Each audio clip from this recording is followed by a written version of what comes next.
नमस्कार, मैं हूं संजय राजन। एपेक्स न्यूज इंडिया में आपका स्वागत है। आप देख रहे हैं हमारा विशेष कार्यक्रम मुद्दे की बात राजन के साथ। अपने इस विशेष कार्यक्रम में हम आपसे देश दुनिया के कुछ चर्चित अहम मुद्दों पर विस्तार से बात करते हैं। आज अगर बात की जाए दुनिया की, तो रूस यूक्रेन युद्ध का आज 52वां दिन है।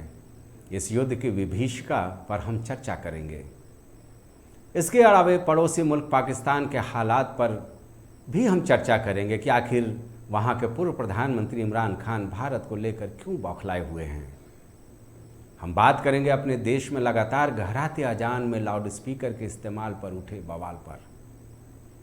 तो आइए हम शुरू करते हैं हमारा विशेष कार्यक्रम मुद्दे की बात राजन के साथ। वैसे देखा जाए तो हर दिन ऐसा लगता है कि शायद अब यूक्रेन में हालात ठीक हो जाएंगे। अलग अलग सूत्रों से जो खबरें निकल कर आती हैं तो ऐसा लगता है कि अब रूस और यूक्रेन का विवाद शायद थम जाएगा।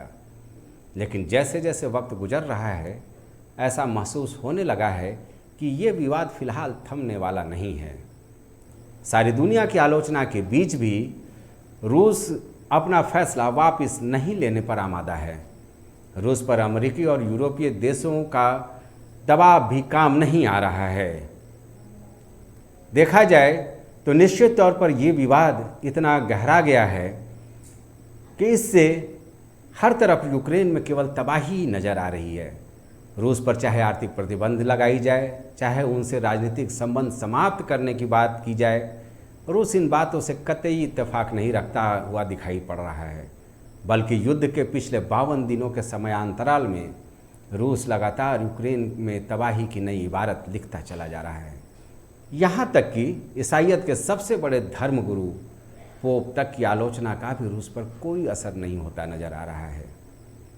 हर दिन विश्व उम्मीद करता है कि शायद रूस और यूक्रेन के विवाद थमेगा और शांति की पहल कामयाब होगी। लेकिन अब यूक्रेन की तबाही का भयावह मंजर हर तरफ हर लोगों को खिन्न करने लगा है। रोते बिलखते लोग, अपनों से खोए लोग, उजड़ा हुआ घर मकान, सब कुछ एक ऐसा हालात पैदा कर रहा है कि किसी को भी ये बेहतर लग नहीं रहा है। आप भी देखते होंगे उन रोते बिलखते यूक्रेन वासियों को जिनका मकान, व्यवसाय सब कुछ तबाह हो चुका है।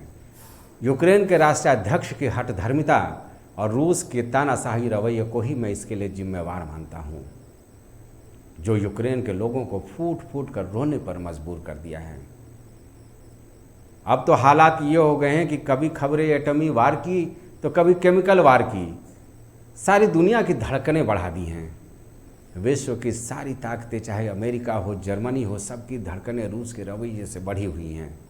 भारत पूरे मामले में युद्ध की तो आलोचना करता है, बातचीत में मामले के समाधान की वकालत भी करता है, लेकिन अपनी मध्यस्थता की नीति पर भारत फिलहाल कायम है। दोनों तरफ से पहल की जा रही है। मोदी से बात की जा रही है कि रूस और यूक्रेन दोनों के लिए वो कारगर हो सकते हैं, उन्हें मध्यस्थता की बात करनी चाहिए। लेकिन भारत की नीति बिल्कुल साफ है। वो न तो यूक्रेन के मामले में अमेरिका को नाराज़ करना चाहता है और न ही अपने पुराने दोस्त रूस को। ऐसे में भारत की बहुत बड़ी भूमिका इस पूरे मामले में सिर्फ बातचीत तक ही सिमट कर रह गई है। अब लेते हैं एक छोटा सा ब्रेक के उस पार हम देखेंगे कि आखिर सत्ता गंवाने के बाद इमरान खान क्यों बौखलाए हुए हैं। उनकी बौखलाहट आखिर भारत को लेकर के क्यों है, क्यों इस तरह का वो भारत के लिए बयान दे रहे हैं।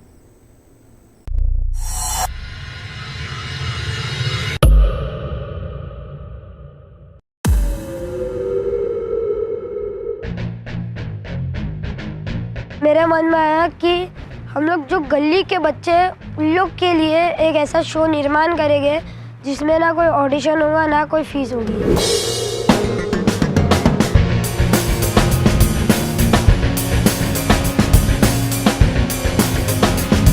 अरे ये शो में खाली रैम्बॉक नहीं करना है, गर्ल्स ने डांस भी करना है, एंटरटेनमेंट भी करना है। यहाँ पे जीतने आए हैं। तुम क्या करने वाली हो? मैं सिंगिंग करने वाली हूँ। तुम क्या करने वाली हो? नहीं पता, I have zero talents.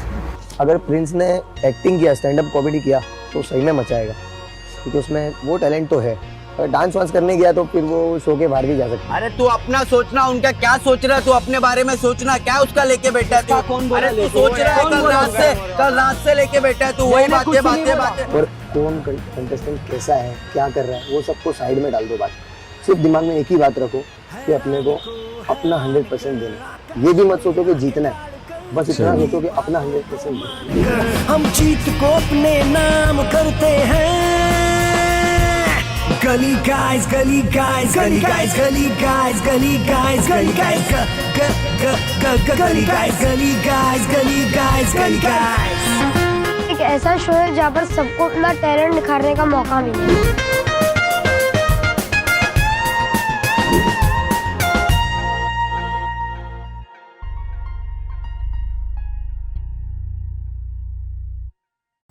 Break के बाद आपका एक बार फिर स्वागत है। आप देख रहे हैं हमारा विशेष कार्यक्रम मुद्दे की बात राजन के साथ।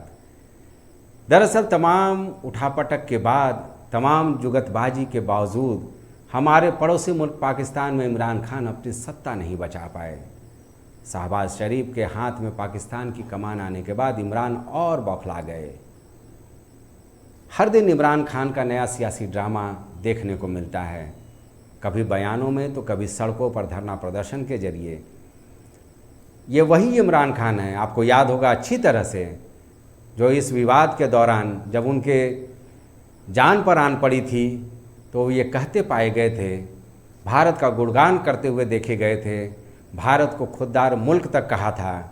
आज वही इमरान बौखलाहट में कह रहे हैं कि प्रधानमंत्री पद से हटाए जाने से सबसे ज़्यादा अगर खुशी किसी को हुई है तो वो हिंदुस्तानियों को हुई है। अब इमरान खान को ये समझना होगा कि उनका पहले का दिया बयान सही था या अभी जो वो बयान देते हुए नज़र आ रहे हैं वो सही है। इमरान खान को ये भी समझना होगा कि भाई सत्ता में रहना या न रहना पाकिस्तान में वो भारतीयों के हाथ में नहीं है या भारत सरकार के हाथ में नहीं है, बल्कि पाकिस्तान की जनता और उनके चुने नुमाइंदे या फिर वहाँ के सेनाध्यक्ष ये फैसला करते हैं कि किसे सत्ता में रहना है या किसे सत्ता से बाहर होना है। इससे भारत का क्या लेना देना है। हाँ, भारत तो बस इतना ज़रूर चाहता है कि पड़ोसी मुल्क, खासकर पाकिस्तान हो, म्यांमार हो, बांग्लादेश हो, श्रीलंका हो या फिर चीन, सबसे एक बेहतर संबंध बना रहे। भारत की सोच तो भाईचारगी वाले राष्ट्रवाद की है। हमारी विदेश नीति इन्हीं मूल भावनाओं के इर्द गिर्द घूमती भी है। अब लेना होगा एक छोटा सा ब्रेक। ब्रेक के बाद जब हम कार्यक्रम में लौटेंगे तो आपसे देश में जारी अजान में लाउड स्पीकर के इस्तेमाल पर रोक मामले पर विस्तार से चर्चा जारी रखेंगे। बताने की कोशिश करेंगे कि समाज को बताने की कोशिश करेंगे कि आखिर इस तरह के विवाद से समाज और देश को क्या हासिल होगा। समाज को हम जागरूक करने की कोशिश करेंगे कि भारतीय लोकतंत्र की ताकत को कैसे इस तरह के माहौल कमज़ोर करते हैं।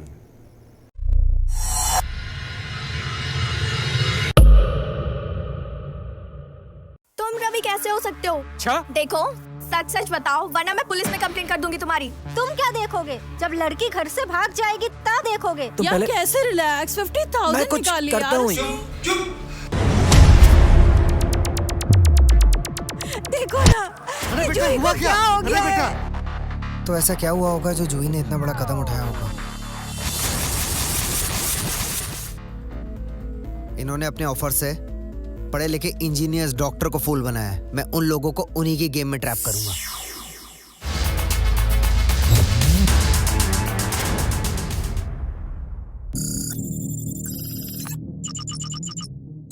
थैंक यू डॉक्टर अनिल, आपको एक वेरिफिकेशन कोड मिला होगा। जी अभी तक कोई नहीं आया। किसी भी हालत में ये गैंग हमारे हाथ से नहीं निकलना चाहिए। Aditi, let's go.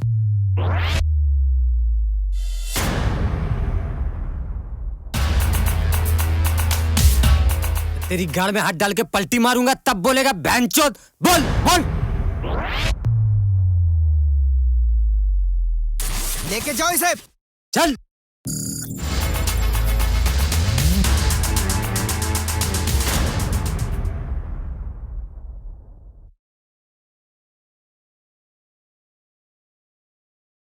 ब्रेक के बाद आपका एक बार फिर स्वागत है।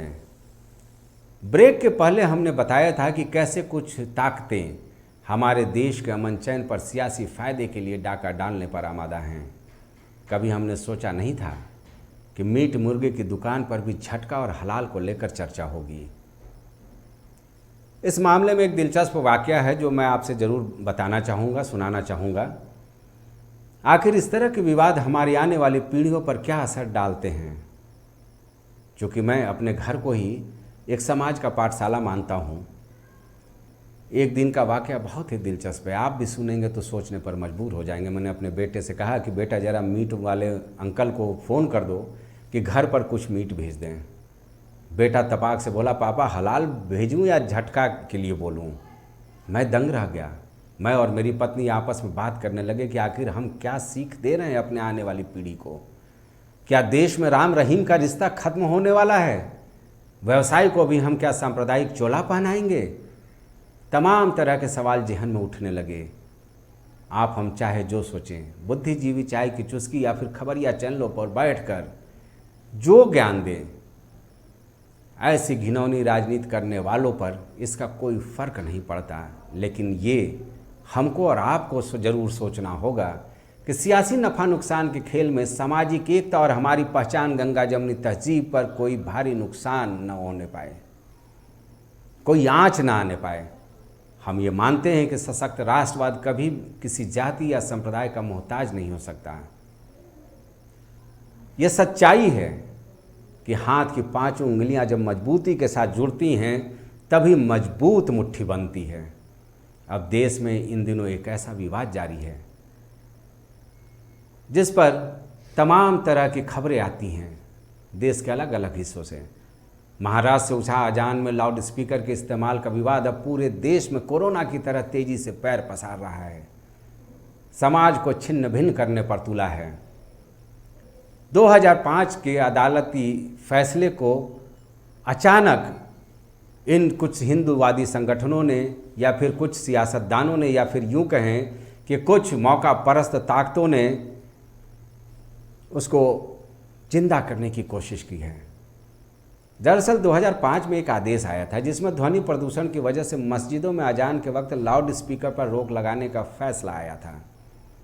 17 साल गुजर गए, अब ये जिन बाहर निकला है। महाराष्ट्र का माहौल पूरी तरह से खराब करने के बाद अब ये गुजरात से लेकर यूपी के कई शहरों तक तेजी से पैर पसार रहा है। महाराष्ट्र में तो महाराष्ट्र नवनिर्माण सेना प्रमुख राज ठाकरे, जो अक्सर अपने विवादित बयानों को लेकर चर्चा में रहते हैं, उन्होंने 3 अप्रैल तक का अल्टीमेटम भी दे दिया है कि भाई मस्जिद पर से अगर लाउड स्पीकर नहीं उतारे गए तो ये ठीक नहीं होगा। प्रधानमंत्री मोदी का संसदीय क्षेत्र है वाराणसी। एक शख्स ने, कल मैं देख रहा था कि एक खबर आई है कि एक शख्स ने वहाँ अपने छत पर ही लाउड स्पीकर का इंतज़ाम कर दिया है। वो इसलिए कि जब मस्जिद में अजान होगा तो उस छत से वो अपने हनुमान भक्ति की पराकाष्ठा दिखाएंगे, वहाँ हनुमान चालीसा का पाठ होगा। वैसे तो इच्छा नहीं है ब्रेक लेने की, लेकिन ब्रेक लेना हमारी मजबूरी है। हम लौटते हैं जल्द, आप जाइएगा कहीं मत, देखते रहिए हमारा ये विशेष कार्यक्रम। चर्चा राजनीति की हो क्या हो मसला जुर्म का, खेल जगत के शॉट्स हो क्या हो सिल्वर स्क्रीन की गॉसिप, कराएंगे रूबरू सबके साथ। जल्द आ रहा है एपेक्स न्यूज सिर्फ सच के साथ। ब्रेक के बाद आपका फिर से स्वागत है। हम बात कर रहे थे अजान विवाद पर, कैसे और किस तरह पूरे देश में धीरे धीरे ये विवाद अपना जाल फैलाता जा रहा है। पहले वाराणसी, फिर धीरे धीरे पूरा यूपी, क्योंकि वाराणसी की ये विवादित पहल अब मथुरा, अलीगढ़, हाथरस जैसे शहरों में भी देखने को मिल रही है। वाराणसी में एक शख्स ने छत पर लाउड स्पीकर क्या लगाया कि अब मथुरा में भी ये बात होने लगी कि भाई अब मस्जिद पर से अजान के वक्त ये लाउड स्पीकर की ध्वनि बंद करो। धीरे धीरे ये पूरे प्रदेश में फैलेगा। जिन जिन राज्यों में चुनाव होना है आप देखेंगे वहाँ भी इसे एक मुद्दा बनाया जाएगा। समाज को बांटने की कोशिश होगी सियासत के नाम पर। लेकिन ये कतई सही नहीं है।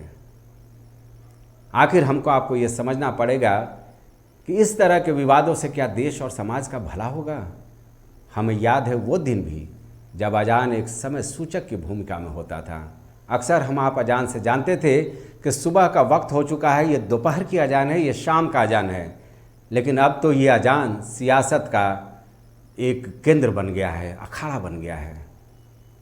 इसमें कई हस्तियां कूद गई हैं। सोनू निगम की बात कर ली जाए, जानी मानी गायिका अनुराधा पौडवाल की बात कर ली जाए, इन लोगों ने भी जो अजान पर बयान दिया उससे एक नया विवाद खड़ा हो गया है। ये भी विवादित हो गई हैं, क्योंकि जाहिर सी बात है क्रिया प्रतिक्रिया का दौर जारी है इस पूरे मुद्दे को लेकर के।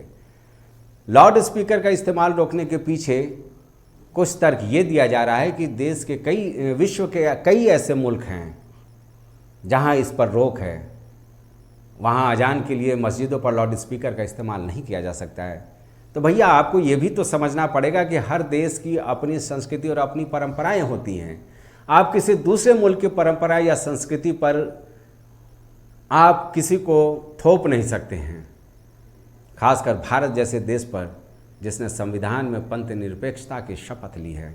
और फिर देश में अभी कई ऐसे मुद्दे हैं जो केंद्र या राज्य सरकारों के लिए बड़ी चुनौतियां हैं। देश अभी हाल ही में पिछले करीब 2.5 साल के कोरोना काल से बाहर निकला है। बेरोजगारी है, शिक्षा को लेकर के तमाम तरह की समस्याएं हैं, स्वास्थ्य को लेकर के समस्याएं हैं, महंगाई मुद्दा है, लोगों का व्यवसाय बिल्कुल अपने निचले स्तर तक पहुंच चुका है। देश इन समस्याओं से उबरने की कोशिश कर रहा है। ऐसे में ऐसे विवादों को रोकने में केंद्र और राज्य सरकार को राष्ट्र धर्म का ही पालन करना चाहिए। देश का माहौल खराब होगा तो हमारी ताकत विश्व में कमज़ोर होगी, यह हमें समझना होगा। अब देखिए जो माहौल विश्व प्रसिद्ध जेएनयू में देखने को मिल रहा है, कभी मारपीट तो कभी गेट पर भगवा झंडा लगाया जाना, ये सारी गतिविधियां देश के लिए कोई शुभ संकेत नहीं कही जा सकती हैं। सियासतदानों के लिए सियासी रोटी सेकने का एक जरिया जरूर हो सकता है ये, लेकिन हमें ये सोचना होगा, आपको भी ये सोचना होगा कि देश की एकता और अखंडता के लिए क्या ये माहौल सही है। अगर नहीं तो फिर किसी भी संप्रदाय के कट्टरपंथी ताकतों को हमें एक सिरे से खारिज करना होगा। याद रखिएगा, एक सिरे से खारिज करना होगा, वरना हमारा देश एक ऐसे दोराहे पर खड़ा हो जाएगा जहां एक तरफ कुआं तो दूसरी तरफ खाई होगी। दोनों ही हालात काफ़ी खतरनाक होंगे, बद से बदतर होंगे। इसके साथ ही हम सभी को देश में और भी जो समस्याएं हैं उसके निराकरण के लिए सामूहिक प्रयास करना पड़ेगा। ये जाति, धर्म, संप्रदाय, इन सारे विवादों से ऊपर उठना पड़ेगा, जिससे हम सब मिलकर के देश की एक ताकत बने। विश्व आज भारत को उम्मीदों की नज़र से देख रहा है। ऐसे में हमारी भूमिका काफ़ी अहम हो जाती है और हमें कोई ऐसा संदेश नहीं देना होगा जिससे पूरे विश्व में हमारी किरकिरी हो। तो ये था आज का हमारा विशेष कार्यक्रम। अब वक्त हो गया है आपसे इजाज़त लेने की, लेकिन ज़रा सोचिएगा जो बातें मैंने कही वो कितना जायज़ है। आप अपना फीडबैक हमें हमारे फेसबुक और ट्विटर अकाउंट पर ज़रूर देंगे। फिर मिलेंगे किसी एक ऐसे ही खास मुद्दे के साथ। तब तक मुझे दीजिए इजाज़त। आप देखते रहिए एपेक्स न्यूज़ इंडिया, सच के साथ। नमस्कार, शुभ रात्रि।